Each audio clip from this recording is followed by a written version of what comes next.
ساتوی پسرو وینو دا د شهیدانو کور دا د باتورانو کور دا د باتورانو کور دا د باتورانو کور دا د باتورانو کور ستا کاڼي او بوټي ټول مونږ ته لالونه دي وینا پرتوی شوي دا سره لکه ګلونه دي کله څوک نیولی شي دا د زمریانو کور دا د باتورانو کور دا د باتورانو.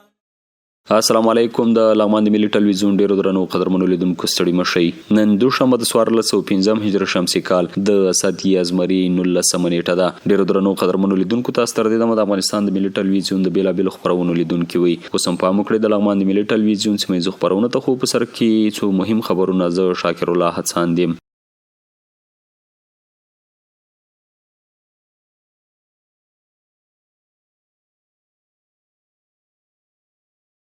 بسم الله الرحمن الرحیم.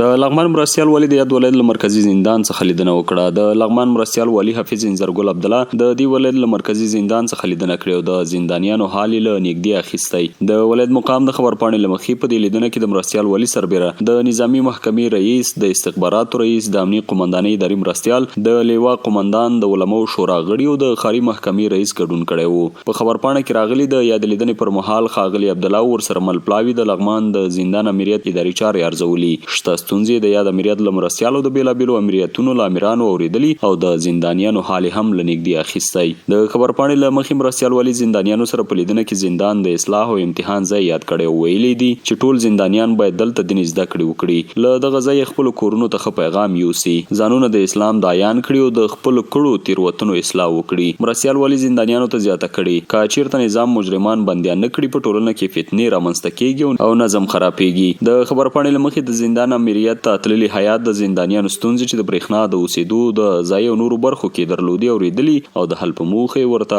ډاډ ورکړی. په لغمان کې له 2 کلنې خوابدۍ وروسته د 2 کورنیو ترمنځ پخلاینه وشوه. د لغمان ولایت الیشنګ ولسوالۍ سیګل درې اړوند دومکي کلي کې د سیمه ییزو مشران او متنفذینو په همکارۍ او د سرحدونو قومونو قبایلو چارو امریت په هڅو د 2 کورنیو ترمنځ 2 کلنه خوابدۍ او شخړه حل او فصل شوه. دغه شخړه چې شاوخوا 2 کاله وړاندې د پیسو د ویش په سر رامنځته شوې وه، له امله یې د یادو کورنیو ترمنځ اختلافات جوړ شوي چې د یوې دودیزې مرکې په ترڅ کې یې ترمنځ روغه جوړه وشوه. د روغې جوړې پر مهال مخورو مشرانو وویل چې دواړه کورنۍ به یو بل ته درناوی کوي او د ورورولۍ په فضا کې به ژوند تېروي. د پخلاینې په دغه مراسمو کې ښکېلو لورو د تلپاتې سولې ژمنه کړې او د یو بل ترمنځ یې د ورورولۍ فضا رامنځته شوې. د روغې جوړې د استقرار په موخه له دواړو لوریو څخه یو تعهد لیک هم اخیستل شوی چې پکې پر یو لړ موضوعاتو توافق شوی تر څو دواړه لوري په راتلونکي کې یو بل ته زیان ونه رسوي.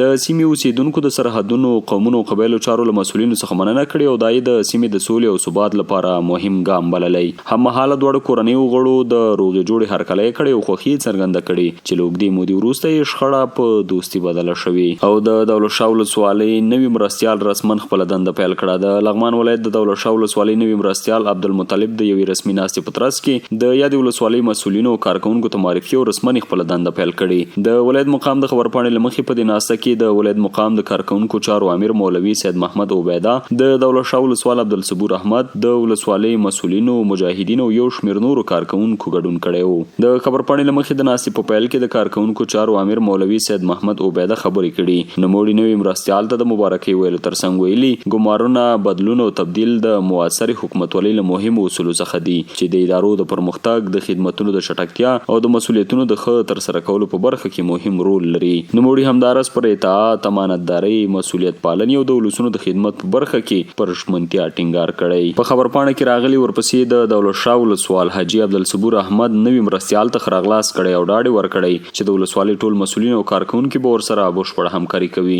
نوموړي زیاته کړه چې ګډ کار، همغږي او ژمنتیا د ولسوالۍ د چارو د لا ښه والي او د خلکو لپاره د غوره خدمتونو د وړاندې کولو زمینه برابروي. په همدې مهال د لغمان ولایت مقام د ګمارنې او سوانحو مدیر روخان صافي د نوي مرستیال د تقرر مکتوب چې د کورنیو چارو وزارت له لوري صادر شوی ګډونوالو ته په لوستلو د یادې ولسوالۍ مسؤلینو او کارکوونکو ته معرفي کړی دی. ډیرو درنو قدرمنو لیدونکو د دې ساعت خبرونه تر بیا ښه وخت.